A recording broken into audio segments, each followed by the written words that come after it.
Dalawa lang yan, Bettina. Pwedeng swerte ka sa asawa, malas ka sa in-laws. Pwedeng swerte ka sa in-laws, malas ka naman sa asawa. Okay kay ni Sherwin pero tong si Tita Aurora, kasala't nagjujugjugan na kayo ng asawa mo, parang wala pa rin sa hulog ang utak.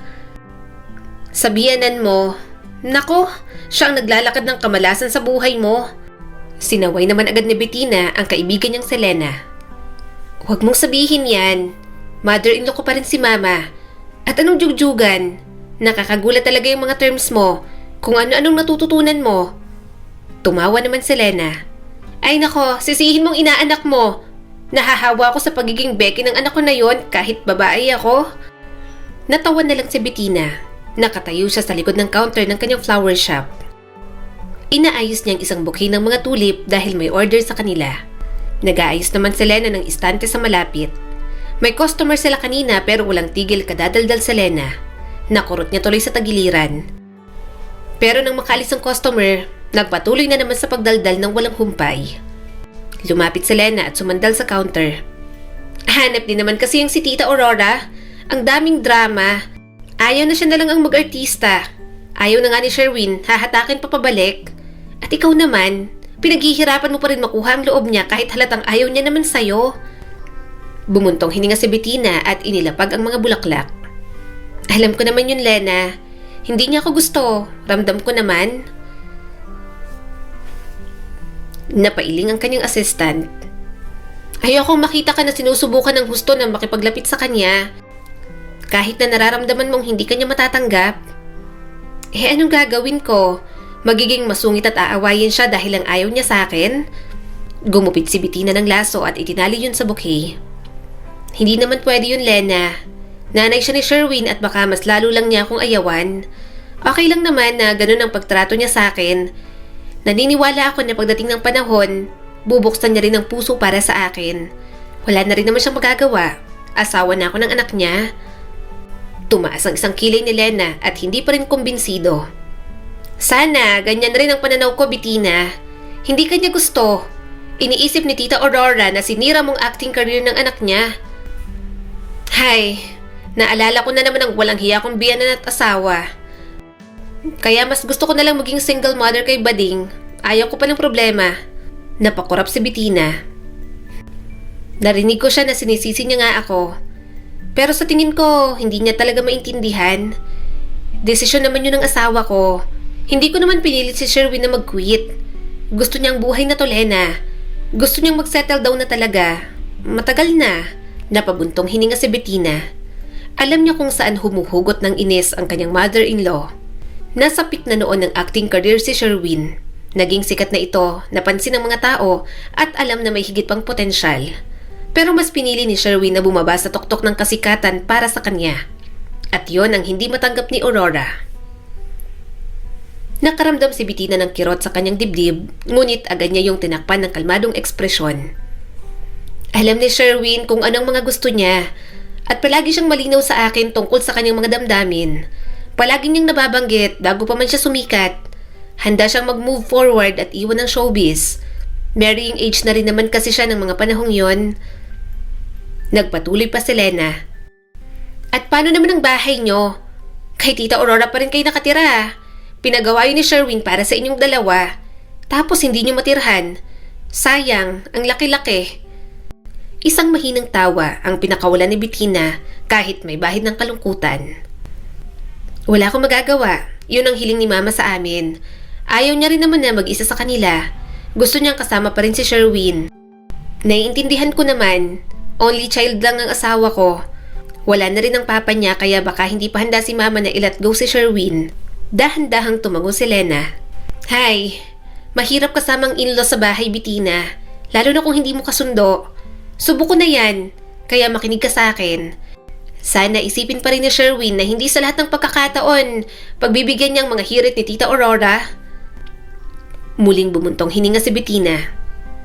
Ayokong pilitin ng kahit na sino. Nag-usap na kami ni Sherwin. Gusto niya rin naman na bumukod na kami. Kaso, pahuhupain muna namin ang sama ng loob ni Mama. Kasi, alam mo naman nga, nagpakasal kami ni Sherwin ng walang paalam. Naniniwala lang ako na sa huli, makikita ni Mama na okay ako para sa anak niya. At balang araw matatanggap niya na ito ang gusto naming buhay ni Sherwin. Nagpatuloy na sila sa trabaho sa flower shop. Yun lang ang tanging pinagkakaabalahan ni Bettina bukod sa maging asawa ni Sherwin. Doon din sila nagkakilala dahil bumili ng bulaklak si Sherwin sa kanila. At tandaan niya pa, hindi pa sobrang sikat na artista ang asawa niya noon. Nang sumapit ang hapon, nag-inat na si Bettina. Dagsa ang customer lalo na kapag may mga okasyon. Minsan naman, matumal din ang mga customer nila. Tumingala siya nang marinig niyang bumukas ang pinto. Bumalot agad ang pananabik sa kanya. Nakatayo doon si Sherwin na malawak na nakangiti. "Love!" Bulalas ni Bettina at inilapag ang mga bulaklak. "Namiss mo ba ako, love?" Sagot naman ni Sherwin at hinila siya sa isang mahigpit na yakap. "Handa ka na ba para sa hapunan? Naghihintay na si mama sa restaurant." Lalong nagtiwanag ang mukha ni Bettina. "Oo naman, buong araw ko itong inaabangan. Hindi ako makapaniwala na may na-close kang deal. Ang galing talaga ng asawa ko." Tumawa ng mahina si Sherwin. "Salamat, Bettina. Sino ba namang hindi gaganahan magtrabaho kung may asawa kong nag-aalaga sa akin?" Humalakhak naman si Bettina. Lumitaw si Lena na nagpupunas ng mga kamay gamit ang tuwalya. "Utang na loob, kung nalayas kayo, magsilayas na kayo. Ako na sa closing, Bettina. Naiirita ako sa sweetness nyo, baka langgamin ako." Tumawa si Bettina at masuyong itinulak si Sherwin. "Palitan mo na kasi ang asawa mo." Napairap naman si Lena. "Manahimik, ayoko muna ng lalaki. Sumasakit lang ang ulo ko." Tumawa si Sherwin at binigyan ng magilaw na tapik sa balikat si Lena.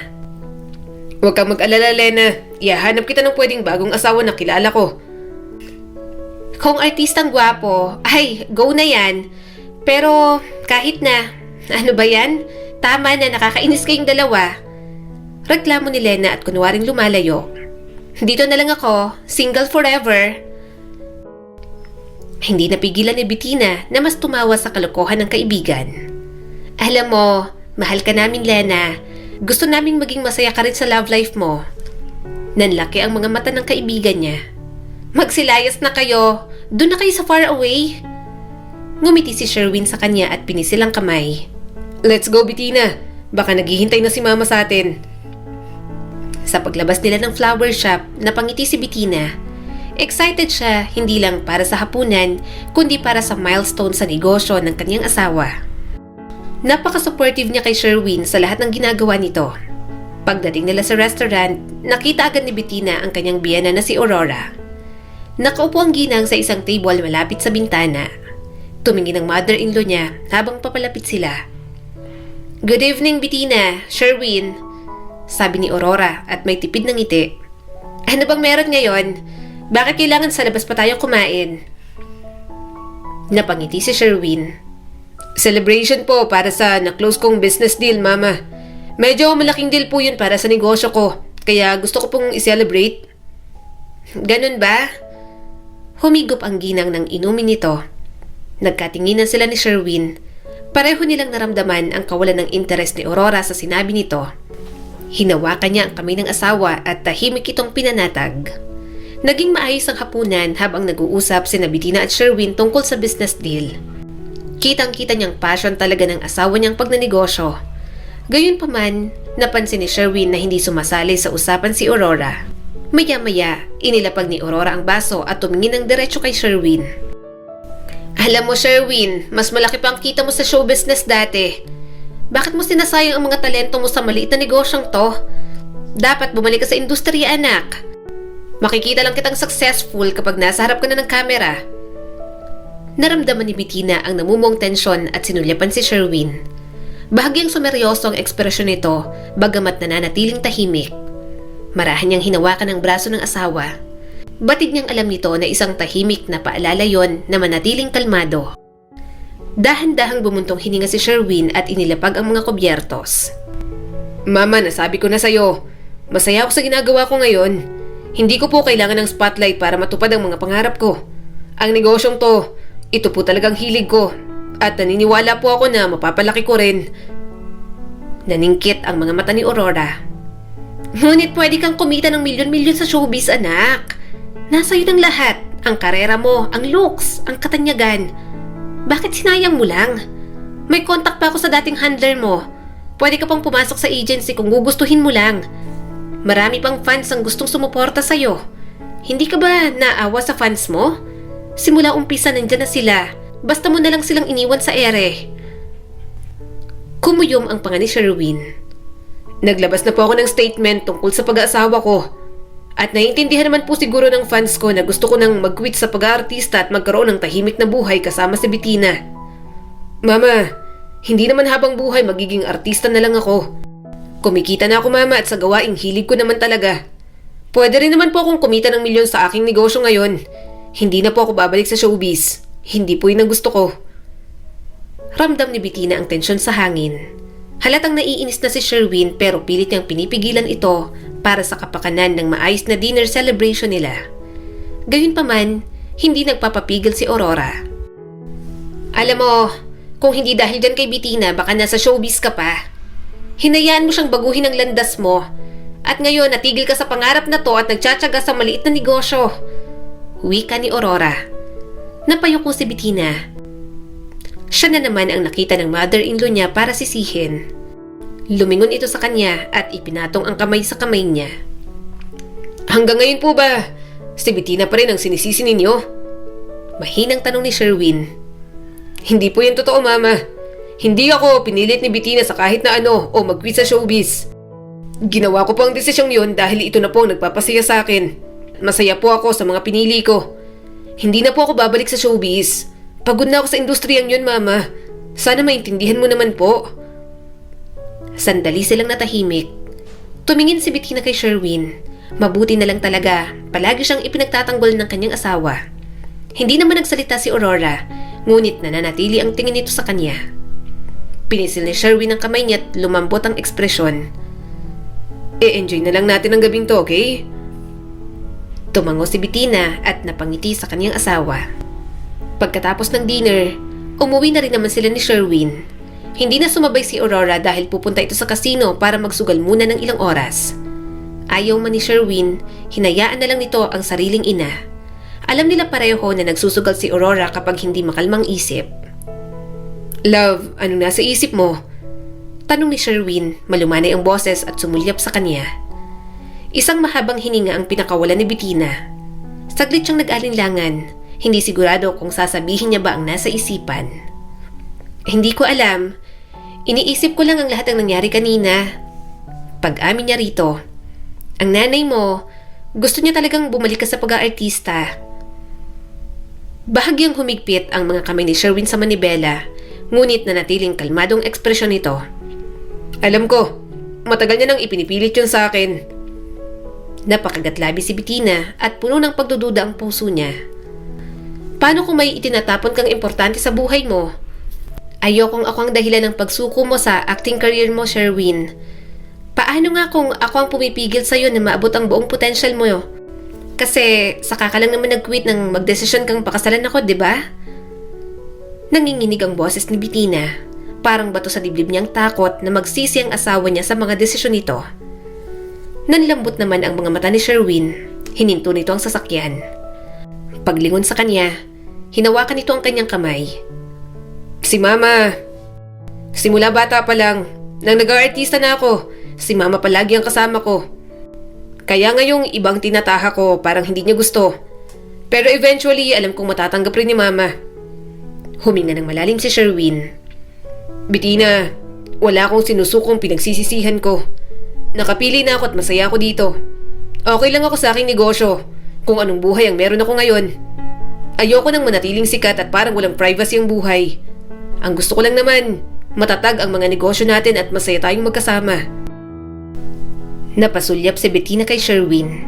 Kumirot ang puso niya sa senseridad ng boses nito. Gusto niyang maniwala para mapanatag, ngunit may maliit na bahagi ng pag-aalala sa kanya. Pero paano kung pagsisihan mo balang araw? Tanong ni Bettina. Dahan-dahang umiling si Sherwin. Hindi ako magsisisi, Bettina. Mas masaya ako ngayon kaysa sa dati. At bukod pa rito, wala nang paraan na muli kong babalikan ng trabahong yon. Halos mawala na ako ng oras sa ibang bagay. Palagi nakikita ng publiko. at kailangan nang humalik sa ibang babae kapag may on-screen partner. Nakaramdam si Bettina ng matinding pagkabalisa. Pinukaw na naman ang nananahimik niyang selos. Mag-boyfriend-girlfriend pa lang sila. Napag-awayan na nila iyon. Pilit naman kinikimkim ni Bettina ang tunay na saloobin noon. Pero may paraan talaga si Sherwin para malaman ang nararamdaman niya. At magaling magbigay ng seguridad sa relasyon ng asawa niya. Hanggat kaya, hindi nito hinahayaang makaramdam siya ng selos. Kaya kapag sinisisi si Bettina ni Aurora, pakiramdam niya may kasalanan din naman siya. Kahit hindi sabihin ni Sherwin, alam niyang malaking bahagi rin siya sa ginawa nitong desisyon.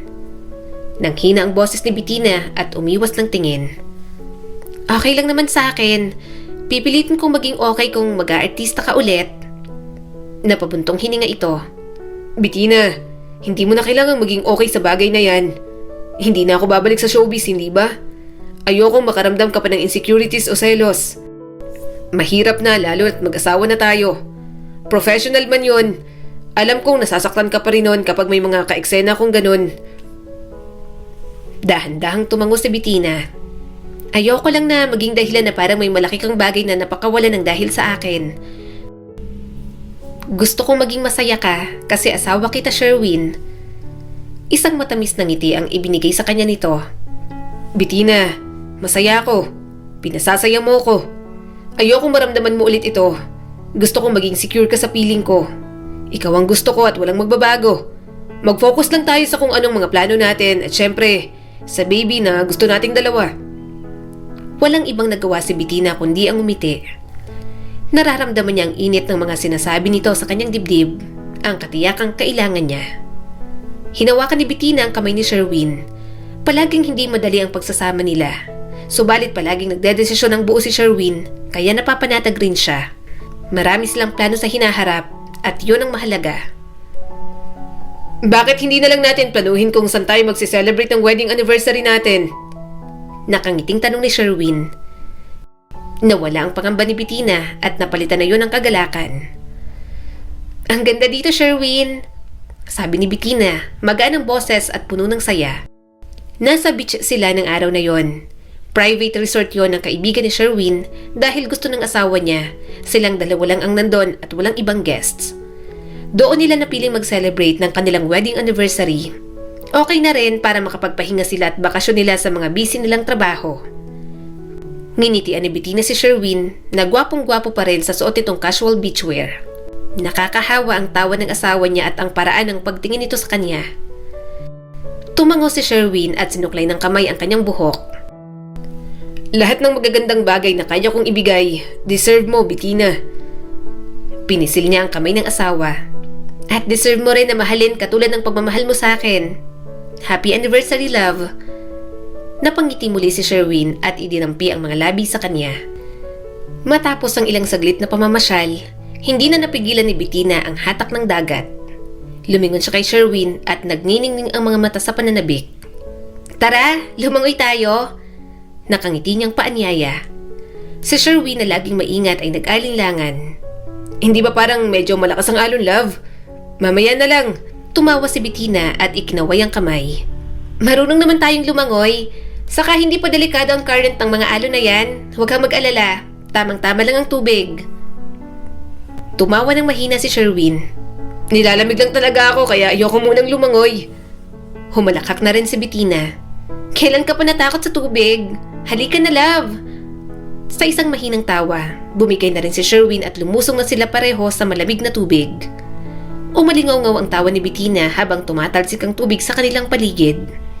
Hinayaan siya ng asawa na lumangoy sa malayo. Bahagya namang nanatili si Sherwin malapit sa dalampasigan. Nag-aalangan pa rin ngunit nakatingin lang talaga sa kanya. Hindi nagtagal, medyo malayo na si Bettina nang lumakas ng kaunti ang mga alon. Mas lalo patuloy siyang napupunta sa malalim na parte. Sumigaw si Sherwin na malapit sa dalampasigan. Masyado nang malalim dyan, Bettina! Halika na! Umahon na tayo! Kakain pa tayo! Pero nang pabalik na si Bettina, isang matinding sakit ang dumampi sa kanyang mga binti. Nabalot siya ng takot habang sinusubukan niyang sumipa. Ngunit hindi niya magawa ng maayos. Sherwin! Sigaw ni Bettina at gumagapang ang gulat at takot sa boses niya. Sherwin! Nilamon ang boses niya sa ingay ng alon, ngunit patuloy siyang sumisigaw. Lumingon si Sherwin at natutok ang mga mata nito sa kanya. Bettina! Sigaw ni Sherwin. Nagsimula ng tumakbo ang asawa niya, ngunit malabo na ngayon ang paningin ni Bettina.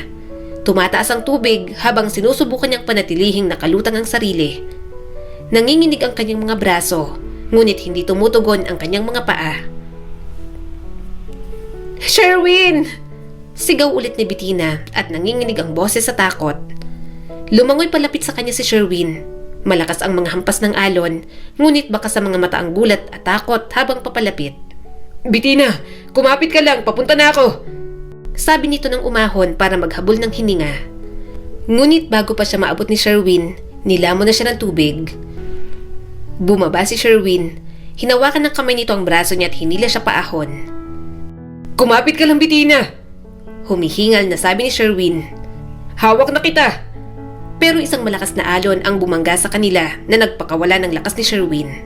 Nabitiwan siya nito pero naabot niya na ang buhangin sa kanyang mga paa. Gayunpaman, si Sherwin naman ang natangay sa mas malalim. Sherwin! Sherwin, halika, please! Kumapit ka! Natatarantang sigaw ni Bettina.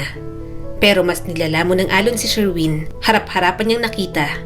Kitang-kita niyang paglubog at paglitaw ni Sherwin. Masakit ang mga binti niya.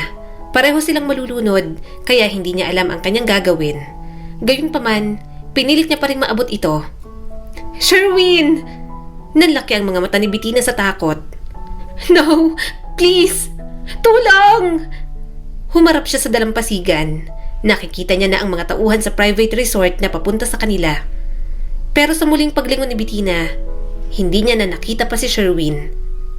Sherwin, nasan ka? Malakas niyang sigaw.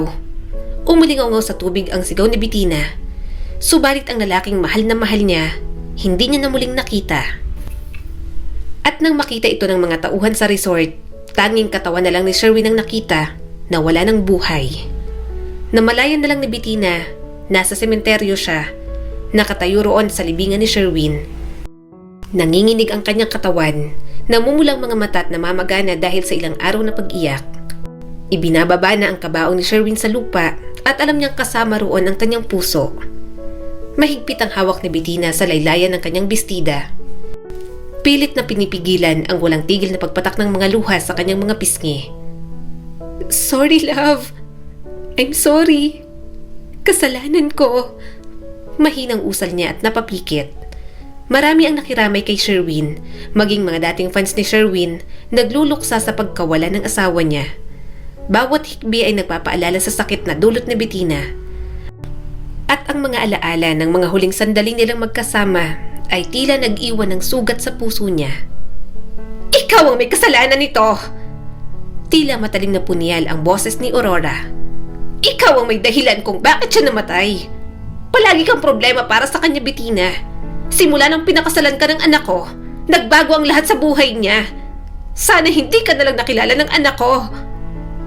Muling bumuhos ang mga luha sa mga mata ni Bettina.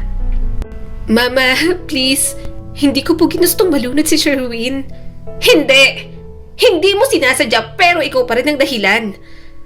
Basag ang boses ni Aurora habang nag-aapoy na nakatitig sa kanya. Napakaraming potensyal ni Sherwin bago ka dumating sa buhay niya. Nasa peak na siya. Malaki ng pangalan niya sa showbiz pero ikaw, hinila mo siya pababa. Minahal ka niya at anong ginawa mo? Inagaw mo siya mula sa mga pangarap niya at ngayon kinuha mo na rin ang buhay ng anak ko. Sinira mo ang lahat, Bettina. Naninikip ang dibdib ni Bettina. Sinubukan niyang magsalita para magpaliwanag. Pero batid niyang walang kahit anong paliwanag ang magpapakalma sa isang ina na nawala ng anak. Nais niyang sumigaw, sabihin na mahal niya si Sherwin higit sa lahat, na hindi niya ginusto yon.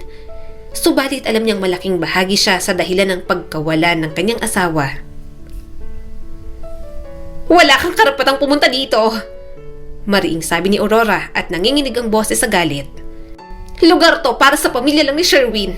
Para sa mga tunay na nagmamalasakit sa kanya. Hindi sa isang tulad mo. Hindi ka bagay dito. Nanginginig ang kamay ni Aurora habang nakaturo sa labasan. Alis! Umalis ka na bago mo pa masira ang huling alaala ng anak ko. Nanghina ang mga paa ni Bettina. Please, Mama, mahal ko po si Sherwin. Gusto ko pa po dito. Please, hayaan niyo po akong manatili. Subalit nag-uumapaw talaga ang galit ni Aurora. Tinulak siya ng kanyang biyenan palabas.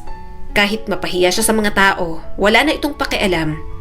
Kung hindi siya inalalayan ni Lena, baka natumba na siya sa kalsada. Dinuro siya ni Aurora. Umalis ka na! Ayoko nang makitang mukha mo kahit kailan. At wag mo na rin akong tatawaging mama. Hindi kita anak. Si Sherwin lang ang anak ko. At ang taong tanging nagkukonekta sa atin, wala na. Kaya wag kang magpapakita sa akin. Napahikbi na lang si Bettina. Hindi niya rin matanggap ang mga nangyari. Hinihiling niya na sana'y siya na lang ang nawala at hindi si Sherwin. Subalit lahat ng nangyayari sa buhay, mukhang may dahilan talaga. Habang lumalayo si Bettina, ang bigat ng lahat, ang masasakit na salita ni Aurora, ang pagkakasala at ang kalungkutan, parang dumudurog sa puso niya. Lumabo ang kanyang paningin at tila umiikot ang mundo sa kanya. Lena, nahihilo ako? Nanghihinang sabi ni Bettina. Nahihilo ka? Sige, maupo muna tayo ron. Saad ni Lena. Nadapa siya bago pa mahawakan ni Lena. Bumigay ng mga tuhod ni Bettina. Bumagsak siya sa lupa at nawala ng malay. Nang tuluyang magising si Bettina, sumalubong sa kanyang amoy sa kwarto ng ospital. Kumikirot ang kanyang ulo at ang sakit ng kanyang katawan na parang dinaanan ng bagyo. Nakaupo naman si Lena sa tabi niya, halatang pagod na rin at baka sa mukha ang pag-aalala. Bettina, bulong ni Lena habang nanginginig ang boses. Salamat sa Diyos, gising ka na. Napakurap si Bettina habang pinagmamasdan ang paligid. Anong nangyari? Nahimatay ka at ang sabi ng doktor, masyado kang na-stress. Mamaya pa pupunta dito para sa rounds, sa kanila sasabihin ng findings. Natulala na lang si Bettina. Sana hindi na lang ako nagising. Ayoko nang mabuhay pa, Lena. Namuo ang luha sa mga mata ng kanyang kaibigan. Hindi, wag mo namang sabihin yan, Bettina. May dahilan kung bakit buhay ka pa. Tumulo ang mga luha ni Bettina. Ano pa bang dahilan ang sinasabi mo? Wala na akong mga magulang. Wala na si Sherwin. Wala nang asawa ko at dahil sa akin yon. Kaya ano pang rason para mabuhay ako?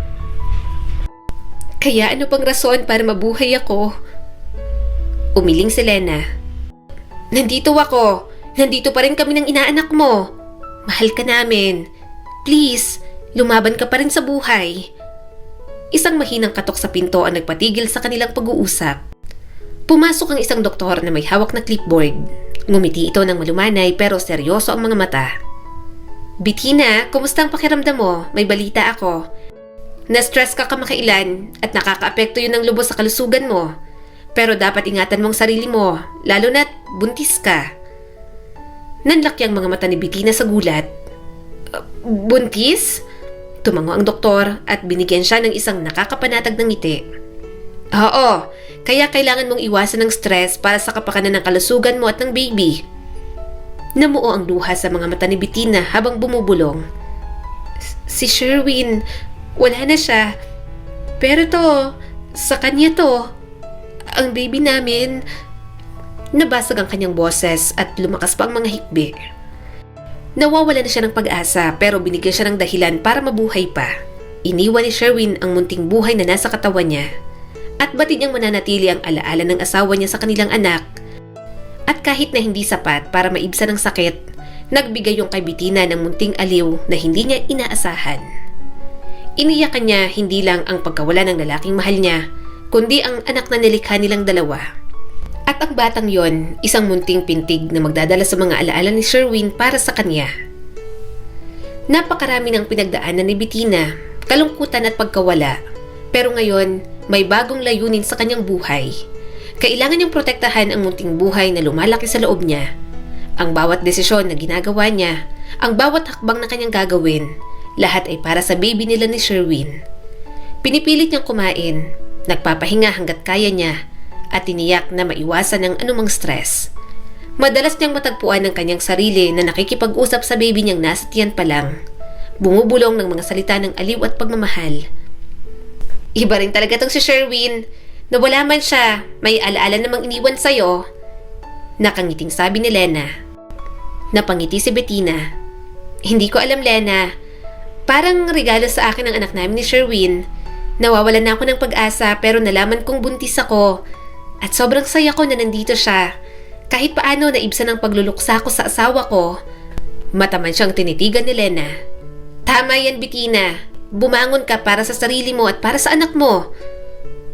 Kumapit ka lang, anak. Si mama nang bahala sa'yo. Bulong ni Bettina sa kanyang tiyan. Magiging ligtas ka. Ako magiging pinaka-the best na mama para sa'yo. Nang sa wakas ay dumating ng araw, bumilis ang tibok ng puso ni Bettina. Masakit sa katawan ang panganganak pero nasa tabi niya si Lena. Hawak ang kanyang kamay at inaaliw siya.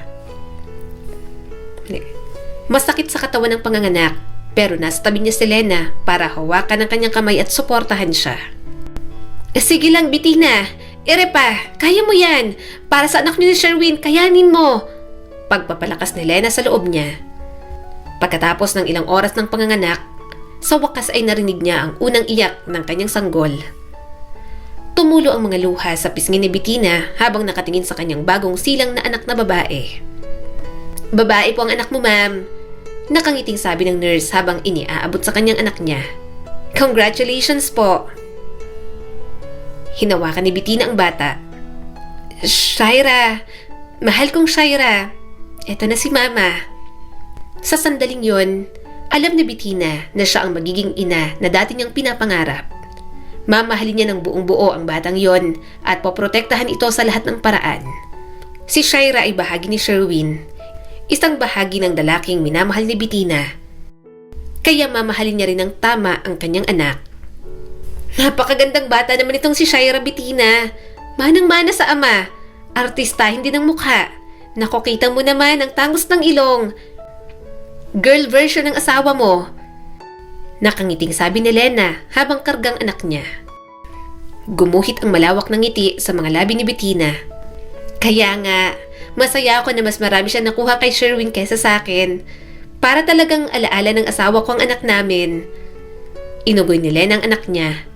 Ninang ako nito ha. Sarap pagmasdan ng anak mo. Napakagandang bata at ang taba-taba. Lumabas ng malusog. Sumabat naman ang anak ni Lena na nasa shock din ng araw na yon. Mama, ako rin naman na. Maganda kaya ako. Ako na lang ang pagmasdan mo.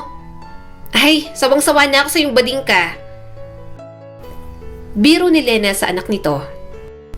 Natawa na lang siya. Si Lena ang mas pinagmamanage niya ng flower shop. Kailangan kasi ni Bettina na asikasuhin ang negosyo na naiwan ni Sherwin. Kahit wala siyang masyadong alam, pinag-aralan niya pa rin. Ayaw niyang malugi yon. Hindi man niya mapalaki kahit mapanatili niya na lang. Ayaw niya kasing may mawala sa mga alaala ni Sherwin. Tumawa si Bettina. Siyempre, talagang ninang ka ni Shaira. Hindi pwedeng hindi, no? Ikaw ang kasama ko palagi, Lena. Alam kong napagod ka rin, pero hindi ka nagsawang alalayan ako sa lahat. Umiling si Lena. Ano ka ba? Wala yun. Siyempre, sip-sip ako para malaki ang 13-month pay ko, no? Natawa ulit si Bettina. Baliw. Alam niyang nagbibiro lang si Lena. Sa lahat, sa kasiyahan at kalungkutan, kasama niya ito palagi. Kaya napatunayan niyang tunay na kaibigan talaga si Lena. Sa paglipas ng mga buwan, nag-adjust si Bettina sa pagiging ina. Ginugol niyang bawat sandali na nakakasama niya si Shaira. Pinahahalagahan ang bawat tawa, bawat unang salita at bawat hakbang. Sa unang kaarawan ni Shaira, nagsagawa si Bettina ng isang malaking party. Nag-imbita ng malalapit na kaibigan at ilang kamag-anak. Ang bilis mong lumaki, mahal kong anak. Ani Bettina sabay halik sa noo ni Shaira habang kinakantahan ito ng happy birthday. Siniguro ni Bettina na pananatilihing puno ng pagmamahal at init ang mundo ng anak niya, tulad ng gusto ni Sherwin. Alam mo anak, kung nandito lang ang papa mo, sobrang matutuwa yun at alagang-alaga ka. Alam mo, sabi niya sa akin, babae raw ang gusto niyang maging anak namin. Nakangiting sabi ni Bettina habang pinagmamasdan ng anak niyang nakaupo. Salamat at dumating ka sa buhay ko, Shaira. Salamat at binigay ka ni Sherwin sa akin bago siya nawala. Isang maaraw na hapon, nagpa siya si Bettina na dalhin si Shaira sa parke. Sinama niya na rin ang yaya ng anak niya. Kailangan ni Bettina ng kaunting oras para mag-relax kasama si Shaira. Sobrang busy niya kasi sa trabaho na nakakalimutan niya na minsang magpahinga. Napatayo lang si Bettina nang may tumawag sa kanyang kliyente. Maingay sa paligid, kaya bahagya muna siyang lumayo. Kaso pagbalik niya, may kakaiba na. Napansin niyang yaya ni Shaira na umiiyak. Maputla ang mukha nito at nanginginig ang mga kamay habang natatarantang tumitingin sa paligid. Sumugod si Bettina dito. Anong problema, Inday? Pinunasan ng yaya ni Shaira ang mga mata at humihikbi kahit anong pigil. Kasi ma'am, iniwan ko lang po si Shaira sa labas saglit. Ihing-ihi na po ako, Ma'am Bettina, kaya dinala ko po siya sa banyo. Kaso iniwan ko po siya sa labas ng banyo. Dati-dati ko naman pong ginagawa yun at hindi naman po siya nawawala kapag may pinupuntahan po tayo. Kaso, Ma'am Bettina, sorry po. Pagbalik ko, wala na siya. Wala na po si Shaira sa stroller. Sorry po talaga, ma'am. Ma'am, hinanap ko po siya pero hindi ko po mahanap at wala raw pong nakapansin sa alaga ko. Inday, anong ginawa mo? Nababalot sa galit at takot ang puso niya. Ang anak ko! Nasaan ang anak ko? Lumingali nga siya sa parke, ngunit walang bakas ni Shaira. Hindi to maaaring mangyari. Nasaan siya? Inday, hindi pwedeng mawala ang anak ko. Pilit siyang pinakalma ni Lena na kararating lang dahil bumili ng pagkain nila. Bettina, huminahon ka. Hahanapin natin siya, ha? Tumingin naman sa kanyang anak ni Lena. Mag-iikot na po ako, Ninang. Magtatanong po ako kung may nakakita kay Shaira. Natataranta na si Bettina. Tumawag na tayo ng mga pulis. Pero wala pang 24 hours. Maghahanap muna tayo. Makikita natin si Shaira. Tara na! Sabi ni Lena at tumulong na rin sa paghahanap. Ngunit habang tinitingnan ni Bettina ang parke, nadurog ang kanyang puso. Walang bakas si Shaira. Walang anak niya na tumatawa. Walang matingkad na ngiti na naghihintay sa kanyang pagbabalik. Tumakbo si Bettina habang tinatawag ang pangalan ni Shaira. Shaira! Parang lumabo ang lahat habang tumutulo ang mga luha sa kanyang mga mata. Hindi siya makahinga, hindi makapag-isip ng maayos. Nakatayo doon ang yaya ni Shaira. Walang magawa't umiiyak pa rin. Sorry po talaga, ma'am. Hindi ko po akalain. Pasensya na po talaga, hindi ko po sinasadya. Ngunit hindi nakinig si Bettina. Galit na galit siya pero ayaw niyang ubusin ng lakas sa emosyong iyon. Parang bangungot kay Bettina ang buong lugar. Hindi siya makahinga ng maayos. Gustong-gusto niya nang makita ang anak niya. Subalit ang hindi niya alam, yun na palang huling araw na makikita niya si Shaira. Ginawa nila ang lahat para mahanap si Shaira. Na-declare na itong missing. Nagbigay na rin siya ng pabuya sa makakapagturo kung nasa ng kanyang anak. Subalit lumipas ang isang taon, walang Shaira na natagpuan. Marami ring sumubok na manloko sa kanya, kaya mas lalo lang siyang nagagalit. At habang nadadagdagan ng mga taon, nagiging miserable ang buhay ni Bettina. Gayunpaman, umaasa pa rin siya na mahanap si Shaira balang araw. Pakiramdam niya, nasa paligid lang ang anak niya at hindi siya pwedeng sumuko. Doon na lang siya humuhugot ng pag-asa para ipagpatuloy ang buhay. At mukhang may isa pang dahilan para magpatuloy pa siya. Lena, sino tong batang to? Tanong ni Bettina nang pumasok siya sa flower shop. Sa Ellie. Mahinang sabi ni Lena habang nag-aayos ng mga bagong deliver na bulaklak. Anak siya ng kapitbahay ng kapatid ko. Namatay ang mga magulang sa isang aksidente sa sasakyan ilang linggo nang nakakalipas. Matapobre yung mga kamag-anak kaya walang kumupkop. Kaya eto, nasa akin. Hanapan ko na lang daw ng mag-aampon. Dinala ko muna kasi wala si Bading sa bahay. Walang kasama tong si Ellie. May gala kasama ng mga kaklase niya. Yung anak kong talaga na yun, ay nako, napakalayas. Niloloko ko na nga, ang sabi ko, dalhin na yung mga gamit at sa labas na tumira. Natawa naman si Bettina. Hayaan mo ng inaanak ko. Nagbibinata na kasi. Nanlaki ang mga mata nito. Ay nako, nagdadalaga ka mo. Lumambot ang tingin ni Bettina at tumingin kay Ellie. Tahimik na nakaupo ang batang babae. Hindi napigilan ni Bettina na makaramdam ng pagkirot sa kanyang dibdib. Nakakadurog ng puso na makitang isang bata na mawala ng magulang. Bahagya siyang yumuko at nagtanong, "Kumusta ang araw mo, Ellie?" Tumingala si Ellie sa kanya. Nanlalaki ang mga mata at parang nagulat sa tanong.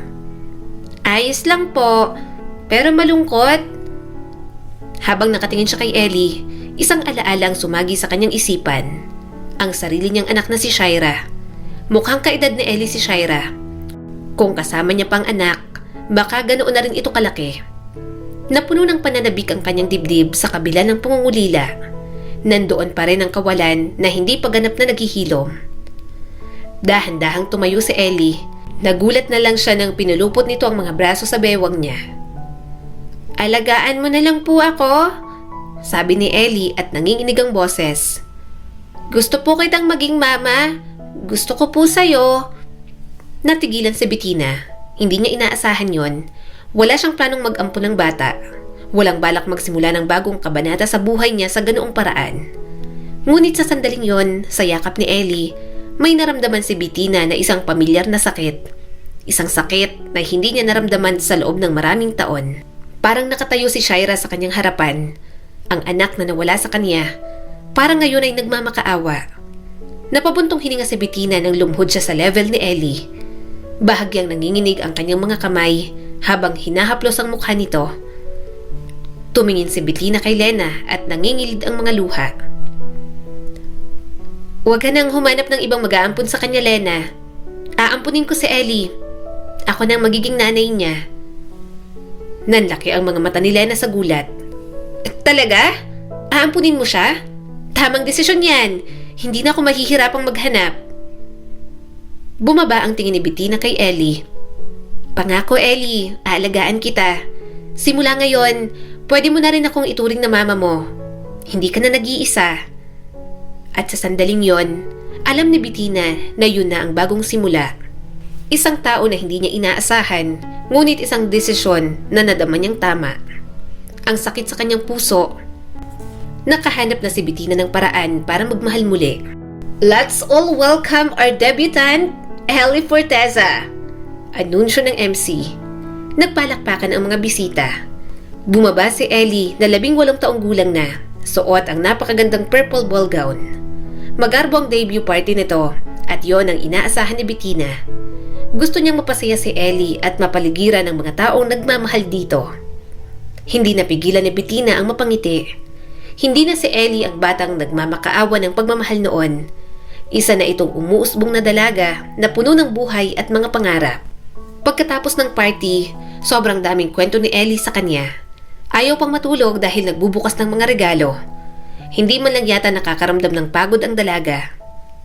"Mama, hindi po talaga ako makapaniwala hanggang ngayon.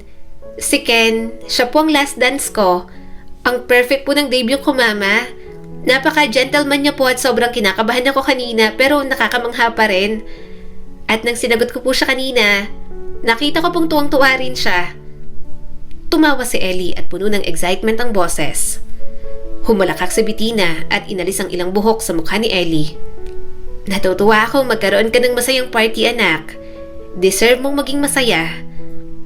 Nanlambot ang mga mata ni Ellie at inilagay ang isang kamay sa kanya. "Gusto ko lang pong mag-thank you sa lahat. Sa pagpayag niyo po sa akin na magkaroon ng boyfriend at sa pagtitiwala sa akin. Alam ko pong lumalaki na ako at minsan parang nalalayo na ako ng sobra. Pero pinapangako ko pong hindi kita bibiguin." Napangiti si Bettina. "Ayaw ko lang maging mahigpit na klase ng ina sa'yo. Gusto kong maging masaya ka, Ellie. Pero sana huwag mong kakalimutan ang mga limitasyon mo, okay? Bata ka pa, nag-aaral ka pa at napakarami pang pwedeng mangyari. Susuportahan kita kahit anong mangyari.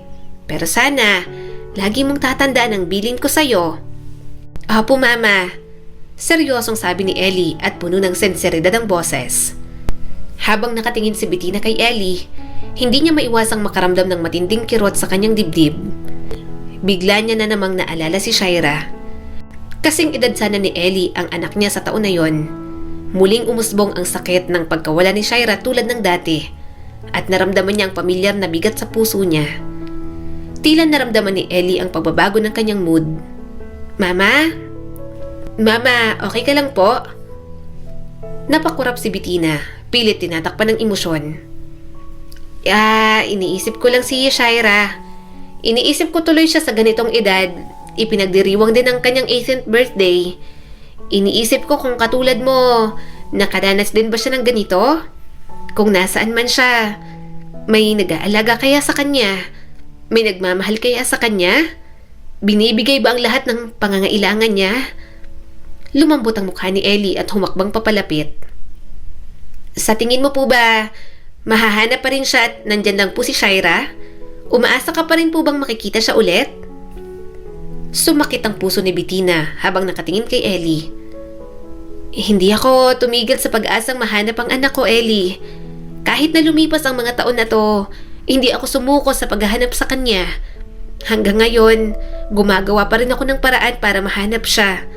Pero hirap lang dahil hindi naman namin alam kung saan magsisimula. At hindi ko kayang tumigil, Ellie. Parang sinukuan ko na rin ang anak namin ni Sherwin kapag tumigil ako. Hindi ko alam kung nasaan siya pero hahanapin ko pa rin. Ipapahanap ko pa rin. Kahit maubos ang pera ko, Ellie, hindi ako titigil sa paghahanap. Saglit na natahimik si Ellie at bigla siyang niyakap ng mahigpit. Mama, nandito naman ako. Hindi kita iiwan katulad ng ginawa ni Shaira. Tumigil ka na po sa paghahanap sa kanya. Nasasaktan ka lang, Mama. Ayaw kitang makitang umiiyak na naman. Anak mo na ako ngayon. Nangilid ang mga luha sa mata ni Bettina. At lubos akong nagpapasalamat sa'yo. Palagi kang magiging anak ko, Ellie, kahit hindi tayo tunay na mag-ina. At palagi akong magiging nanay mo ano man ang mangyari. Kaso hindi ko kayang tumigil pagdating kay Shaira. Bahagyang napaatras si Ellie. Hindi ko po mapapalitan si Shaira. Pero mahal kita palagi at hindi po kita iiwan, Mama. Tipid siyang napangiti. I love you too, Ellie.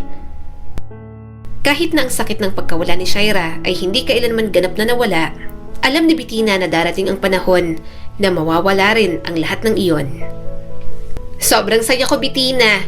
Akala ko, si Bading lang ang nagpapakita sa akin ng imaginary stars. Ikaw rin pala?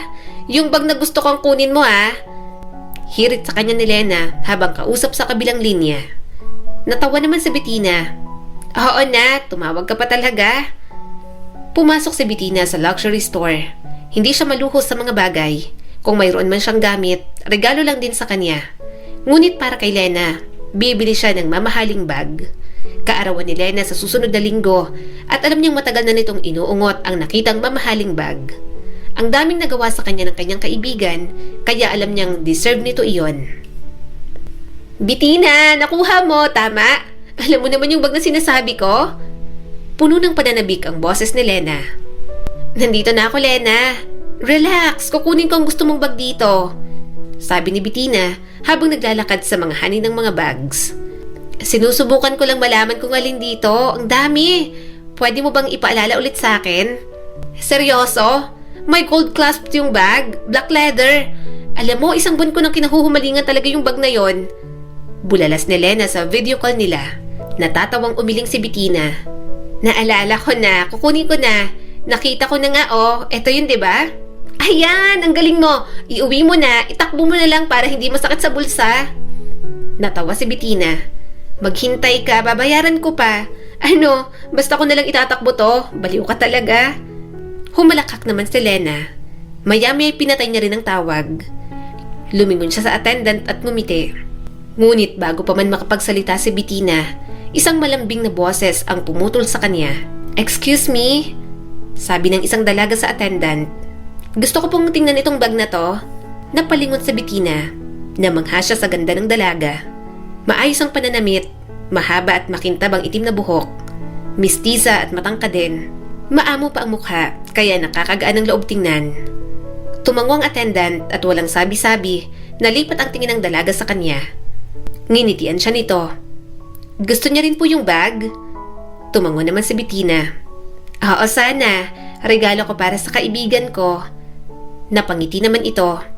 Ako rin po, pangregalo rin pero sa mami ko po ireregalo ang bibilhin kong bag. Saglit na nagtagpo ang kanilang mga mata. May kung anong pamilyar sa ngiti ng dalaga. At hindi niya alam kung bakit parang saglit na nakita niyang nakangiting mukha ng kanyang asawa. Para sa isang sandali, naisip niya na baka ito si Shaira? Mahinang usal ni Bettina. Kumunot ang noo ng dalaga sa kanya. Shaira? Hindi po Shaira ang pangalan ko. Ako po si Sofia. Napalunok si Bettina. Ah, ang mukha mo parang pamilyar kasi sa akin. Bahagya namang namula si Sofia at napayuko. Talaga po? First time po na parang may makaalala sa akin kahit pamilyar lang. Actually, commercial model po kasi ako at bago lang din. Pero isang beses lang po yun kasi isang commercial pa lang po ang nasasalihan ko. Kaya kung pamilyar, baka nakita niyo po ako sa TV. Baguhan lang po kasi ako sa industry, kaya na-appreciate ko po na kahit paano may nakaalala po sa akin. Thank you, ma'am. Mata niyang tiningnan si Sofia. Baka nga nakita na kita dati sa commercial. Hindi, naisip ni Bettina sa kanyang sarili. Naalala niya lang si Shaira. Maaring hindi itong anak niya. Baka coincidence lang din nakahawig ni Shaira katulad ng ibang mga nagpapakilala sa kanya noon. Sa ilang taon niyang paghahanap, maraming lumapit, marami rin ang nanloko sa kanya. Kaya sa pagkakataong yon, ayaw niyang magpadalos-dalos na pati dalagang nakasalubong niya lang, iniisip niya ng si Shaira. Lumingon na lang siya sa attendant. Miss, gusto ko rin ng bag na to. Sumagot naman ito. Ay ma'am, sorry po pero last piece na po ang bag na yan. Nagkatinginan sila ni Sofia. Ngumiti ito at inabot sa kanya ang bag. Sige po, kayo na lang po ang kumuha. Napasinghap naman si Bettina. Pero regalo mo to sa mama mo. Okay lang Sofia, maghahanap na lang ako sa ibang store. Umiling naman ang dalaga. No ma'am, it's okay. Pipili na lang ako ng iba. Hindi ko rin naman po sure kung magugustuhan ni mami ang design na to. At pasalamat ko na rin po kasi somehow naalala niyo po ako na nakita niyo ako sa commercial. Natigilan naman si Bettina. Ang totoo, hindi niya batid kung nakita niya na ba ito sa commercial o hindi. Subalit tuwang-tuwa agad siya sa dalaga na malamang naging pamilyar siya sa mukha nito. Kaya doon pa lang, kitang-kita ni Bettina na passion ni Sofia ang pagmamodel. Halatang gusto nito ang ginagawa. Napangiti siya at tinanggap ang bag. Kung ganon, salamat. Sana dumami pang projects mo at maging sikat kang model. Mas lalong napangiti si Sofia. Salamat po ma'am. At sana po kapag dumating ang araw na may fan meeting event na po ako, makita po ulit kita. Hindi ko po makakalimutan ang araw na to. Binigyan na lamang ni Bettina ng ngiti si Sofia. Hindi niya alam kung darating ang araw na yon na makakapunta siya sa event nito. Masyado siyang abala sa negosyo.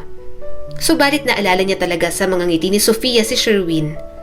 Kaya alam rin ni Bettina na ang araw na nakilala niya si Sofia, hindi na rin mawawala sa isip niya. Pagka-uwi, dumaan si Bettina sa kwarto ni Ellie. Kaya lang, natigilan siya nang marinig ang mahinang pag-iyak nito. Bihirang umiyak si Ellie, kaya nabigla siyang marinig iyon.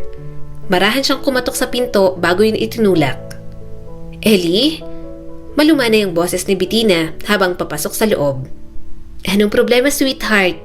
Bakit ka umiiyak? Tumingala si Ellie sa kanya. May bahid ng luha ang mukha ng dalaga. Mabilis niyang pinunasan ng mga yon. Si Ken po kasi, mama. Bulong ni Ellie habang nanginginig ang boses. Mama, nakipaghiwalay po siya sa akin. Umupo si Bettina sa tabi ng kama ni Ellie. Alam niyang malapit sina Ellie at Ken. Mga bata pa lang, magkasama na ang mga ito at magkaibigan. Kaya nga malaki rin ang tiwala niya kay Ken na maging boyfriend ni Ellie. Alam niya kasing matino ang binata. Oh, Ellie!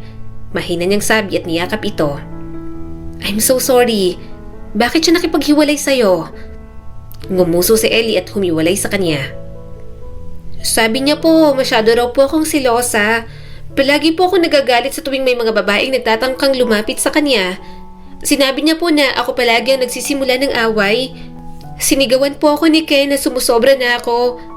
Pero mama, tama ba na gawin niya yun sa akin na girlfriend niya? Normal naman po yun, diba? Girlfriend niya ako. Opo, mali ako pero dapat pinapanatag niya po ako. Kahit mali ako, dapat kampihan niya pa rin po ako kasi ako ang girlfriend niya, mama. Napabuntong hininga si Bettina. Anak, mali naman nga ang ginawa mo. Hindi ka dapat nakikipag-away ka agad. Umiling si Ellie. Pero hindi ko po alam kung paano titigil, mama. Mahal ko po si Ken. Hindi ako papayag na maagaw siya ng ibang babae sa akin. Hindi ko po kayang mawala siya. Pero nawala na siya, anak. Nakipag-break na si Ken sa'yo. sabi pa ni Bettina. Nakaramdam ng matinding simpatya si Bettina kay Ellie. Noon pa man, alam niya na kung gaano kahalaga si Ken kay Ellie. Ngunit masakit kay Bettina na marinig ang dalaga na magsalita ng ganoon. Hindi niya nagugustuhan ang paraan ng pagmamahal nito sa boyfriend. Anak? Napabuntong hininga si Bettina at sinusubukang hanapin ang tamang mga salita. Alam kong mahal mo si Ken. Nakikita ko naman yon. Pero anak, hindi rin kasi magandang palagi kang nagsiselos. Hindi nagtitiwala at nagdudulot ng gulo sa partner mo. Nakakasaka lang ganong pag-ibig, Ellie. Marahas na umiling si Ellie at tumulo ang mga luha sa mukha. Mama, yan din ang sinabi niya sa akin, na nakakasakal ako.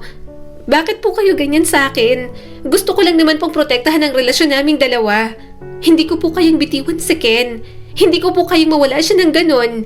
Siya po ang kasama ko simula nung bata pa lang kami. Siya po ang mas nakakakilala sa akin. Kaya dapat mas iniintindi niya po ako kaysa sa mga babaeng nagtatangkang lumapit sa kanya. Nadurog ang puso ni Bettina para sa kanyang anak. Inilagay niya ang isang kamay sa balikat ni Ellie. Ellie, napakabata mo pa. Hindi dapat ganito ang approach mo sa relasyon ninyong dalawa. Hindi mo kailangang manatili sa relasyon kung ayaw na ng isa. Marami ka pang pwedeng gawin sa buhay. Makakakilala ka pa ng ibang tao. Ibang lalaking magmamahal sa'yo kung sino ka. Isipin mo na lang na itong breakup nyo ni Ken, magiging lesson para sa'yo para maging better ka sa susunod. Malayo pang mararating ninyo. Pwede pa kayong mag-grow. Kaya huwag kang ganyan na parang kay Ken lang umiikot ang mundo mo, anak. Namumula sa galit ang mukha ni Ellie at mahigpit na nakakuyom ang mga kamao sa kandungan. Pero si Ken lang kasi, Mama, ang kasama ko simula bata pa. Nasanay na po ako sa kanya. Hindi mo po naiintindihan. Siya lang ang gusto ko. Wala po akong pakialam sa iba. Naiintindihan ko naman, anak. Mahinang sabi ni Bettina at puno ng habag ang boses. Naiintindihan ko na mahal mo si Ken. Pero minsan, hindi natin mapipilit ang isang tao na manatili sa isang relasyon. Kung ganun talagang nararamdaman ni Ken sa'yo, wala na tayong magagawa ron, anak. Napabuntong hininga si Bettina at sinuklay ng kamay niya ang buhok nito. Siguro, ayaw niya ng paghihigpit mo kasi bago pa lang naman kayo at mga bata pa rin. Marahil ay sinusubukan mong kontrolin si Ken sa halip na magtiwala sa kanya. Napailing si Ellie. Walang nakakakuha sa akin. Walang nakakaintindi sa nararamdaman ko, Mama. Umalis ka na lang po muna sa kwarto ko. Gusto ko pong mapag-isa. Tahimik na umupo si Bettina. Pinagmamasdan ng likod ng kanyang anak. Alam niyang hindi yun madali para kay Ellie. Pero alam din ni Bettina na minsan may mga pag-ibig na kailangang bitiwan. Ellie, sabi ni Bettina, lagi kitang susuportahan anuman ang mangyari. Pero may mga bagay din na kapag alam kong mali ka, mahirap sa akin na intindihin ka.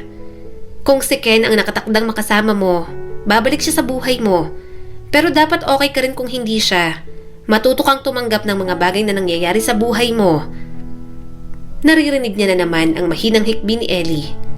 Gusto ko lang naman po na bumalik siya sa akin, Mama. Niyakap ni Bettina ang dalaga.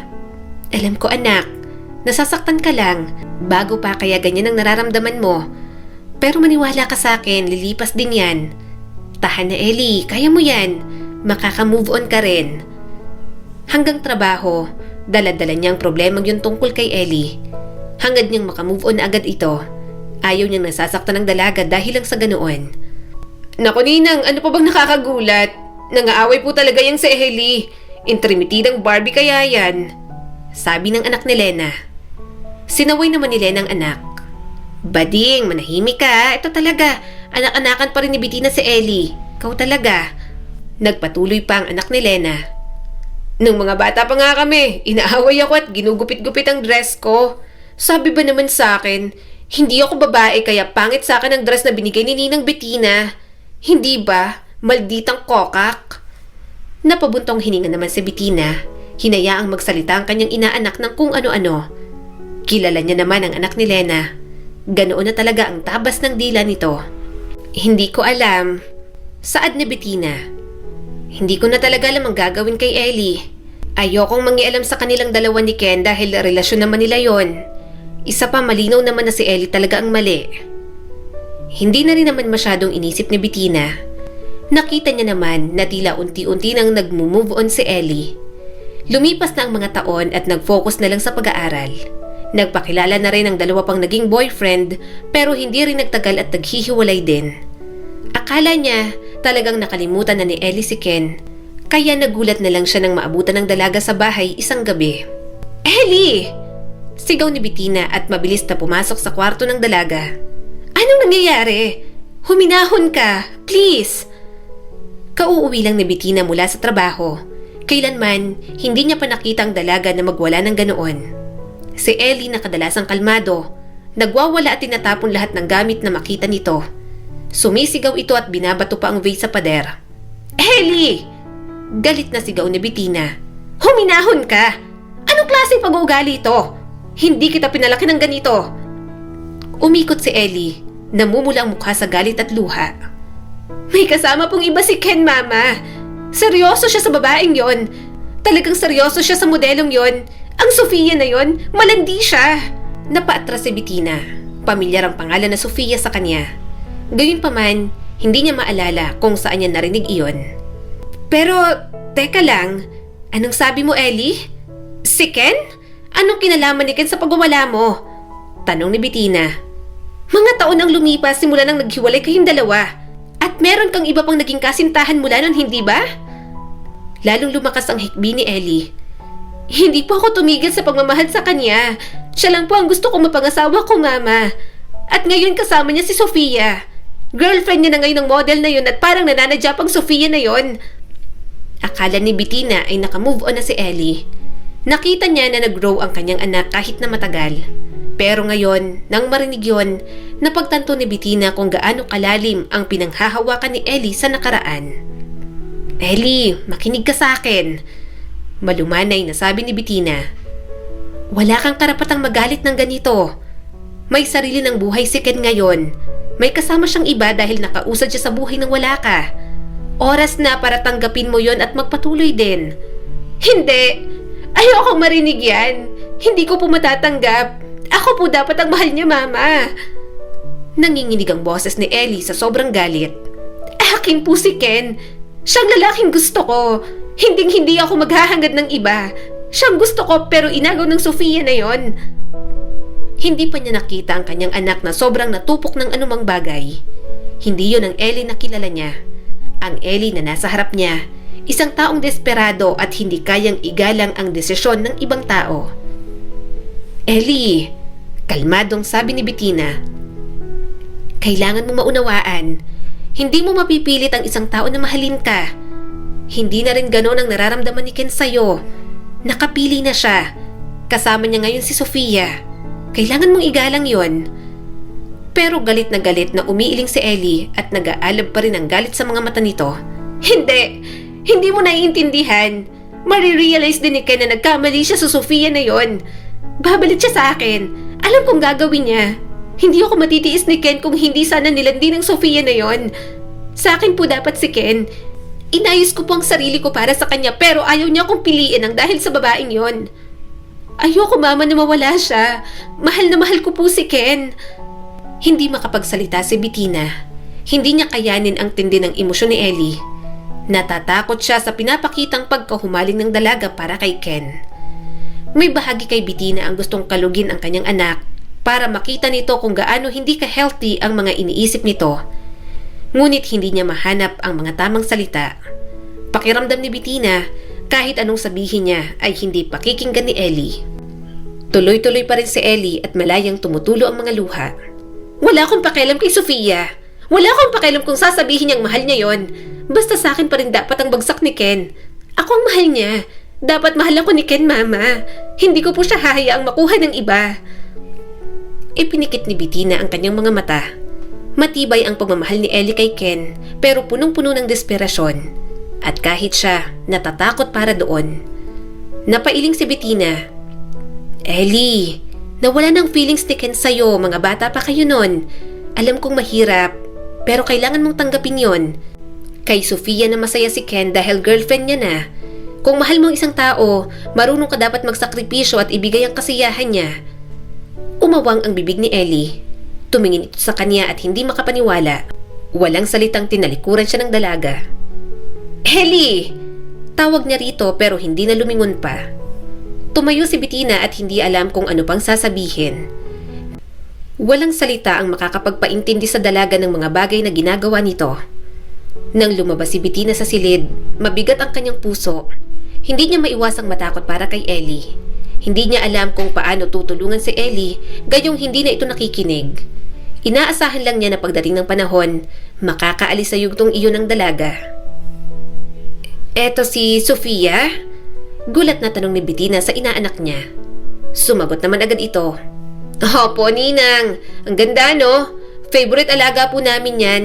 Napakabait. Yung mami lang pong hindi. Part po ako ng glam team ni Sofia at talagang sumisikat na siya. Alam ko po, nakakuha na po yan ng contract abroad. Papapasukin na po ng international modeling. Ang galing po talaga ni Sofia.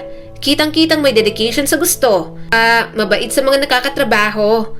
Bago po yun umalis, magkakaroon ng fan meeting event sa Ayala. Pinagmasdan niya ang picture ni Sofia. Pamilyar siya sa akin. Alam mo ba, bago pa siya sumikat, nakita ko na siya dati sa isang luxury store. Oo, mabait ang batang to. Lagi siya nagpapasalamat sa akin noon kasi na-appreciate ko raw ang first commercial niya. Hindi ko alam kung naaalala niya pa ako. Napangiti si Bettina. Masaya siyang naging successful na si Sofia. Hindi niya alam, pero talagang sobrang gaan ang loob niya sa dalaga. Si Eddie naman po ang bruha, Ninang, sabi ng kanyang inaanak. Nako talaga, kaya rin po kita kinausap. Kung pwede po sana, mapagsabihan niyo po. Inaaway po at ginugulo lagi itong alaga namin. Hindi matanggap na boyfriend na si Ken. Wala namang kasalanan tong si Sofia. Napabuntong hininga si Bettina.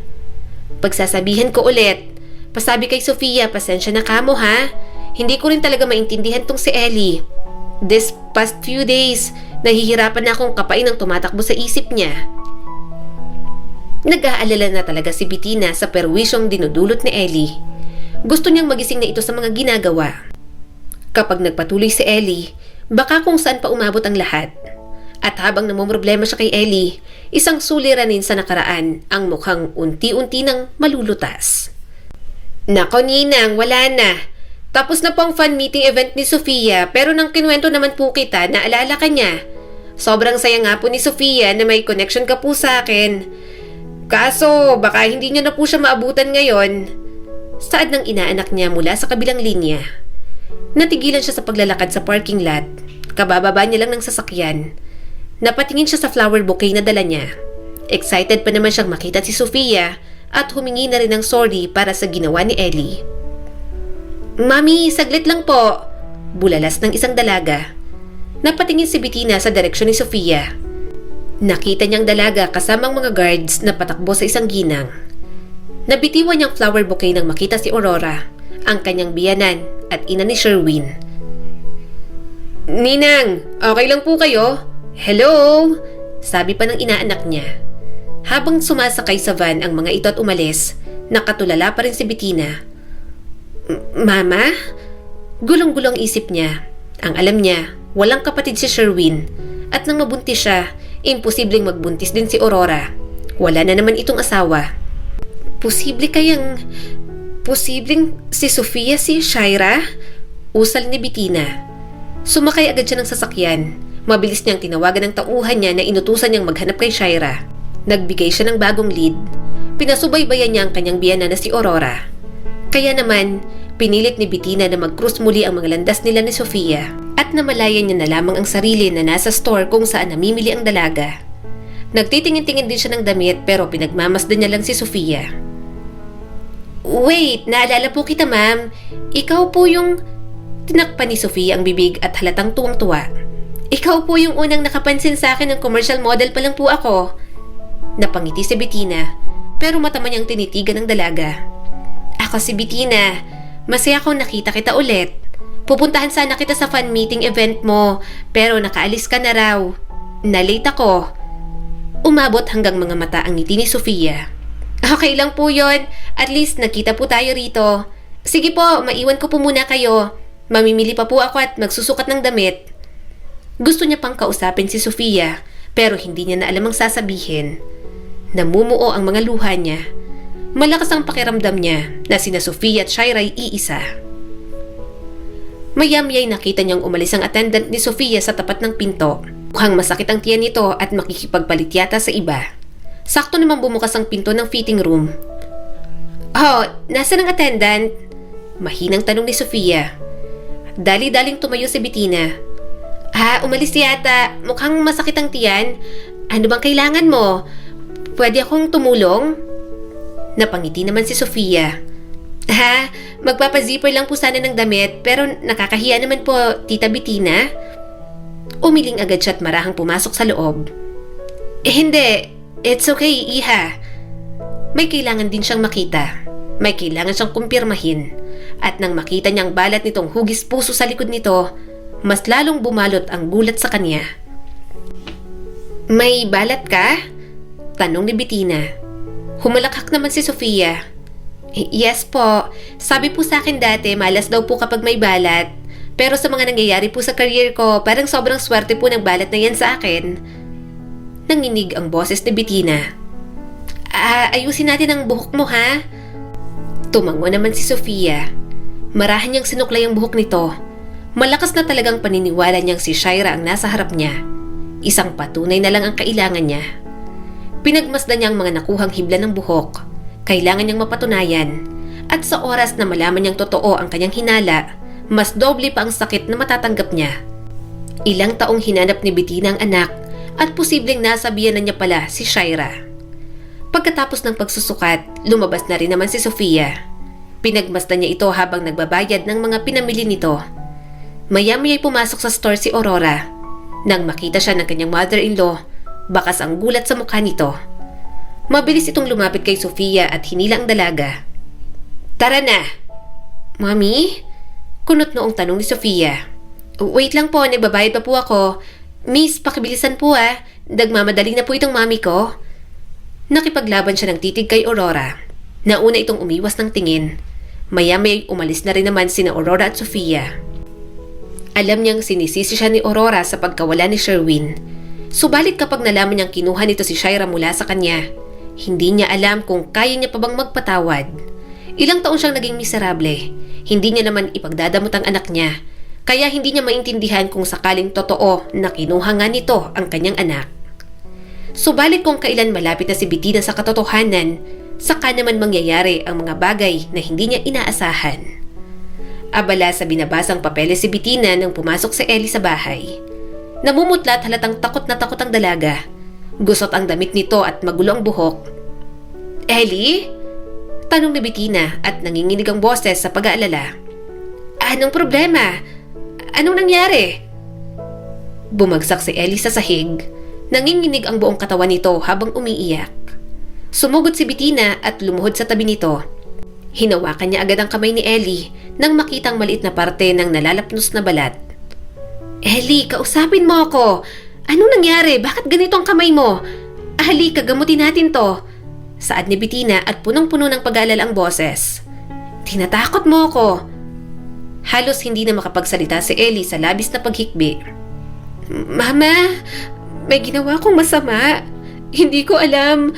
Mama, hindi ko sinasadya. Nagalit lang ako." Nagsimulang bumilis ang tibok ng puso ni Bettina. "Anong ibig mong sabihin? Anong ginawa mo?" Umawang ang bibig ni Ellie. "Nakita ko silang magkasama, sina Sofia and Ken." Mataman niyang tiningnan si Ellie. Bumalo ang kaba sa kanya nang marinig ang pangalan ni Sofia. Hindi pwedeng may mangyaring masama sa dalagang posible na tunay niyang anak.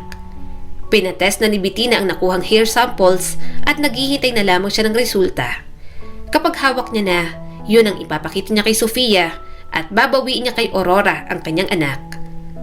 Nagpatuloy si Ellie. At hindi ko po mapigilan ang sarili ko. Sobrang galit na galit po ako. Nagselos po ako, Mama. Gusto ko pong bumalik sa akin si Ken. Kaya..." Muling natigilan si Ellie at mas lalong napahikbi. Namumuo na ang luha sa mata ni Bettina. Hindi niya maintindihan ang batang pinalaki niya. Hinawakan niya si Ellie sa braso at halos yugyugin na ito. "Anong ginawa mo sa kanya? Anong ginawa mo?" Desperado niyang tanong. "Mama!" Umiiyak na sabi ni Ellie at mabilis na umiling. Hindi ko sinasadya, Mama. Anong ginawa mo? Sigaw na ni Bettina. Mariin itong pumikit. Binuhusan ko po ng asido ang mukha ni Sofia. Bumigay ang katawan ni Bettina at tuluyang napasalampak sa sahig. Lumandas ang luha sa kanyang pisngi. Kung panaginip lang ang lahat ng yon, gusto niya nang magising. Gusto ko lang naman po na ako ang piliin ni Ken. Umiiyak na sabi ni Ellie. Takot na takot po ako. Sobrang desperado na bumalik si Ken sa buhay ko. Pero ngayon, nagsisisi na po ako, Mama. Sobrang pinagsisisihan ko na po ang ginawa ko kay Sofia. Please, tulungan mo po ako. Hindi ko po alam ang gagawin ko, Ma. Ellie, sobrang sakit na marinig yon para kay Bettina. Anong ginawa mo? Diyos ko, anong nangyayari sa'yo? Umiling si Ellie. Halata ang takot at desperasyon sa boses. Hindi ko po sinasadya, pero nang nakita ko po silang magkasama, nang nakita ko kung gaano sila kasaya, hindi po ako nakapag-isip ng maayos. Basta nagalit na po ako. Please, Mama, tulungan niyo po ako. Siguradong ipapahuli nila ako sa pulis. Mama, parang awa mo na. Gulong-gulo ang isip ni Bettina. Hindi niya na makilala pa ang batang pinalaki niya noon. Alam niyang nasaktan si Ellie kay Ken, pero hindi niya inaasahang mananakit ito ng dahil lang sa selos. Nanginginig ang mga kamay ni Bettina. Ellie, anong ginawa mo? Nasaktan mo ang isang tao. Sinaktan mo si Sofia at para saan? Dahil hindi mo kayang makita si Ken na kasama niya? Lalong lumakas ang hikbi ni Ellie. I'm sorry, Mama. Gusto ko lang naman mabalik si Ken sa buhay ko. Gusto kong makita niya kung gaano ko siya kamahal. Please, kailangan mo po akong tulungan. Ayaw ko pong makulong. Nakaramdam si Bettina ng matinding galit. Nakikiusap ka sa akin. Humihingi ka ng tulong sa akin pagkatapos ng ginawa mo? May nasaktan ka, Ellie. Sinaktan mo si Sofia. Wala siyang ginagawang masama sa'yo. Ganon din si Ken. At gayon pa man, lumabas ka at gumawa ng isang bagay na hindi mapapatawad. Hinayaan mong kainin ka ng selos mo. At ngayon tingnan mo kung nasan ka ngayon. Nasan ako ngayon? Nanlaki ang mga mata ni Ellie sa takot. Mama, I'm sorry. Hindi ko sinasadyang saktan siya. Alam mo ba kung sinong sinaktan mo, ha? Bakas ang galit sa mukha ni Bettina. Malaki ang posibilidad na baka siyang nawawala kong anak. Paano kung napatunayan kong siya nga si Shaira? Mababawi mo pa ba ang lahat ng ginawa mo sa kanya? Natigilan si Ellie sa pag-iyak pero bumalik din. Sa pagkakataong yon, mas matindi at halos lumuhod na sa harap niya. Yukong-yuko si Ellie habang pilit na inabot ang kamay niya. Halos halikan na nito ang sahig habang umiiyak. Mama, sorry. Patawarin mo ako, Ma. Sigaw ni Ellie at halos mabaliw na sa sobrang paghingi ng tawad. Hirap na hirap si Bettina na makitang ganoon si Ellie. Minahal niya ito na parang anak. Gayunpaman, hindi niya mapigilan ang galit. Dahil kung talagang anak niya si Sofia, hindi niya alam kung papaano pa ito mapapatawad. Naging makasarili ka, Ellie. At sinaktan mo si Sofia na posibleng ang nawawala kong anak. Sinaktan mo siya at para saan? Para sa lalaking naka-move on na. Para sa lalaking pumili ng iba. Sinabihan na kita pero hindi ka nakinig. Sigaw niya sa dalaga. Sumisinok na si Ellie at niyakap ang braso niya. Please, Mama, wag mo akong iwan. Wag mo po akong talikuran. Mas kailangan kita ngayon. Mas hindi ko po kakayanin kapag ikaw ang nawala sa akin. Hindi ko na alam ang gagawin ko, Ellie. Sabi ni Bettina habang nanginginig ang boses. Mali ito. Mali ang ginawa mo. Hindi kita matutulungang itago to. Kahit hindi mo pa kay Sofia ginawa. Hindi kita mapoprotektahan mula sa ginawa mo. Kailangan mong managot sa kasalanan mo, Ellie. Marahang umiling ang dalaga. Pakiusap, Mama. Pasensya na po. Ayoko pong mawala ang lahat sa akin. Maya-maya'y tumunog ang kanyang cellphone. Nag-text ang tauhan niya. Ipinasa na nito ang result ng tests. At muli na namang lumuha si Bettina nang makitang positive na anak niya nga talaga si Sofia. Tinulak niya si Ellie na yumayakap sa kanya. Malakas siyang napasigaw at gustong-gusto niya ng manakit. Ellie! Ellie, anong ginawa mo kay Shaira? Paano ako babalik sa buhay ng anak ko kung ganito? Paano ko mababawi ang anak ko? Pinalaki kita. Minahal na parang tunay kong anak. Pero ikaw lang din palang sisira sa buhay ng anak kong si Shaira. Nanginginig ang mga kamay ni Ellie at halatang sising-sisi sa ginawa nito. Ma, sorry po. Sorry. Pagkatapos ng gabing yon, hindi niya na alam kung ano ang dapat na gawin. Hindi niya na muna kinausap si Ellie. Hindi na rin naman ito lumabas ng kwarto, kaya hinayaan niya na lang. Pumunta si Bettina kung saang ospital na admit si Sofia at hindi niya alam kung paano sasabihin ang totoo sa dalaga. Naabutan niya itong nagwawala at hindi matanggap kung anong nangyari sa mukha. Ayoko nito! Tanggalin niyo to sa mukha ko! Bakit nangyayari sa akin to? Kailangan kong pumunta sa States at malaking project na offer sa akin doon. Mommy! Umiiyak na sabi ni Sofia. Wala ring ibang ginawa si Bettina kundi ang umiyak. Gusto niyang nasa tabi ni Sofia, pero alam niyang hindi magandang timing na sabihin ng totoo. Marami pang pinagdaraanan ng anak niya, kaya naman si Aurora na lang ang kinumpronta niya. Ito ang may kasalanan, pero nang sampalin siya ni Aurora, hindi niya na rin nakuha pang lumaban. Ang kapal ng mukha mo para sabihin pa kay Sofia ang totoo. Oo, kinuha ko ang apo ko sa'yo dahil alam kong hindi ka magiging mabuting ina. At tingnan mo kung anong nangyari. Ginawa to ng ampon mo kay Sofia. Kung mabuti kang ina at maayos ka sanang magpalaki, hindi mangyayari to. Mas lalo mong pinatunayang wala kang kwentang ina. Kumuyom ang mga kamao ni Bettina. Hindi ako walang kwentang ina. Inilayo mo po sa akin ang anak ko kaya hindi ako nagkaroon ng pagkakataong maging nanay sa kanya. At hindi ako papayag na hindi malaman ni Sofia ang totoo. Pahuhupain ko lang ang lahat, pero sasabihin ko pa rin sa kanyang totoo. Anak namin siya ni Sherwin at dapat na malaman niya yon. Umiwas ng tingin si Aurora. Hayaan mong ako magsabi. Hayaan mo ako dahil bibiglain mo ang apo ko. Ako nang unang magsasabi bago niya pa malaman sa'yo. Ayokong dagdagan ng sakit na nararamdaman ni Sofia ngayon dahil sa ginawa kong pagsisinungaling. Pero ito lang ang masasabi ko. Pagkatapos ng ginawa ng anak-anakan mo, pasensyahan na lang tayo kung hindi kanya matanggap bilang nanay niya. Huminga ng malalim si Bettina. Naninikip ang kanyang dibdib. Umasa siya sa sinabi nito, pero alam niyang kailangan niya pa rin ihanda ang sarili para kay Sofia. Gayunpaman, mukhang tama nga si Aurora. Hindi nga siguro siya mabuting ina dahil para siyang mawawalan ng buhay nang makita si Ellie sa kwarto nito habang bumubula ang bibig. Ellie! Ellie! Naluluhang sabi niya habang pilit itong ginigising. Tulong! Nandun kasi sa sala ang mga pulis. Susunduin sana ng mga ito si Ellie para anyayahan sa presinto. Ngunit hindi rin inasahan ni Bettina na magagawa yun ni Ellie. Namalaya niya na lang na nagluluksa na sila para sa pagkawalan nito. I'm sorry, tita. Punong-puno ng guilt ang boses ni Ken. Umiling naman si Bettina. Wala kang kasalanan. Naging totoo ka lang sa sarili mo.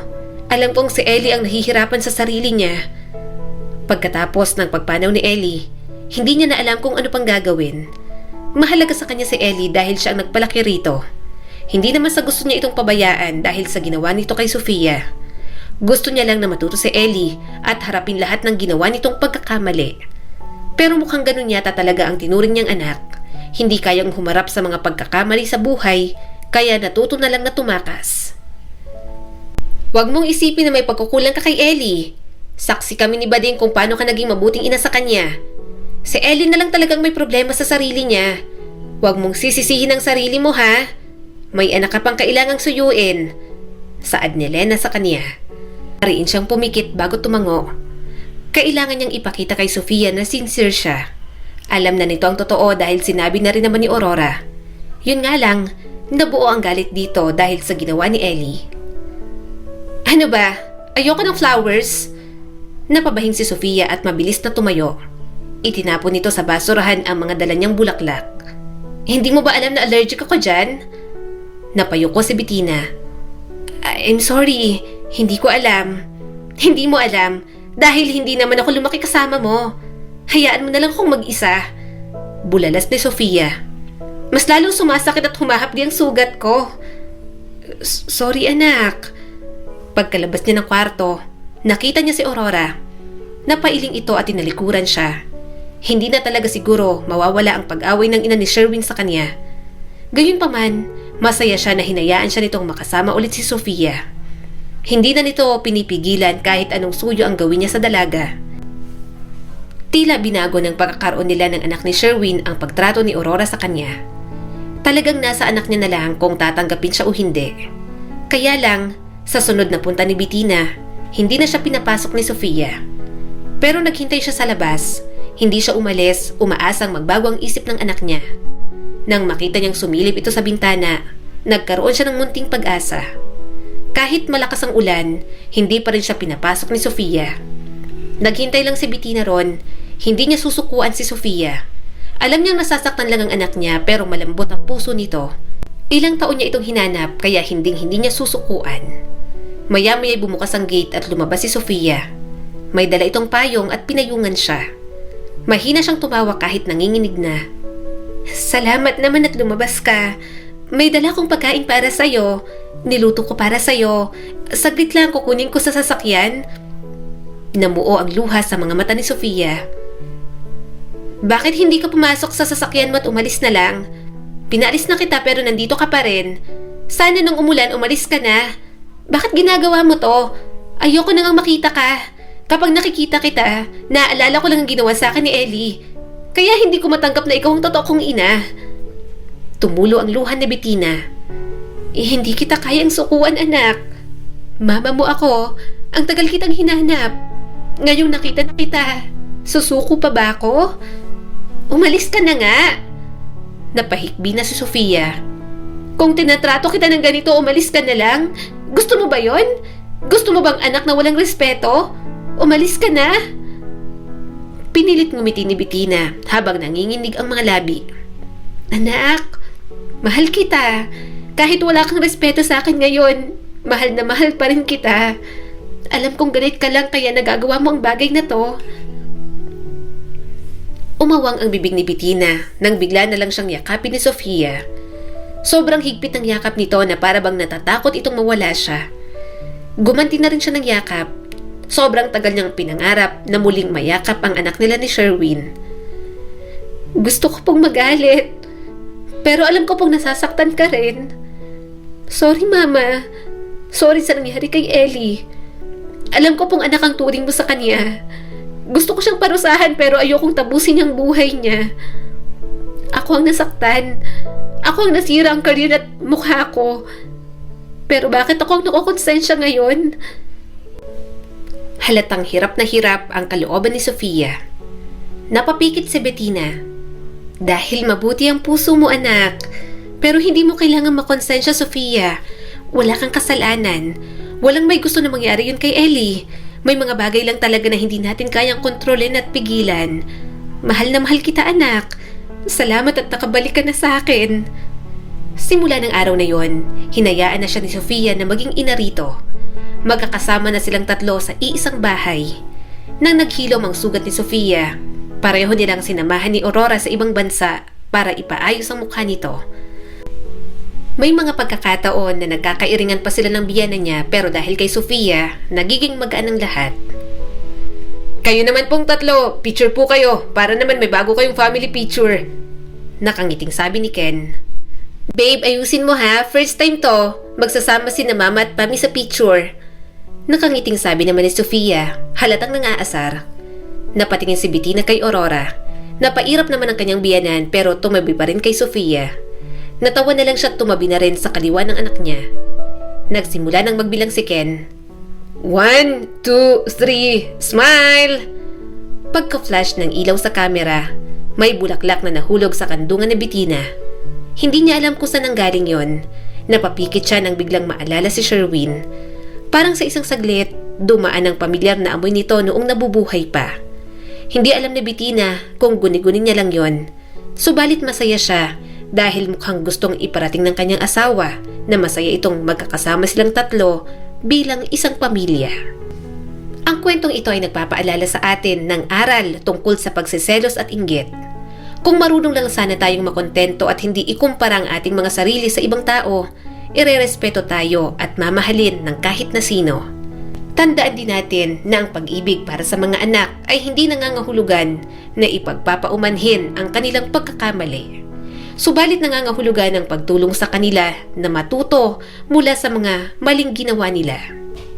Muli, eto po si Skylar Guro at sana may bago na naman kayong natutunan sa kwento natin ngayon. Maraming salamat po.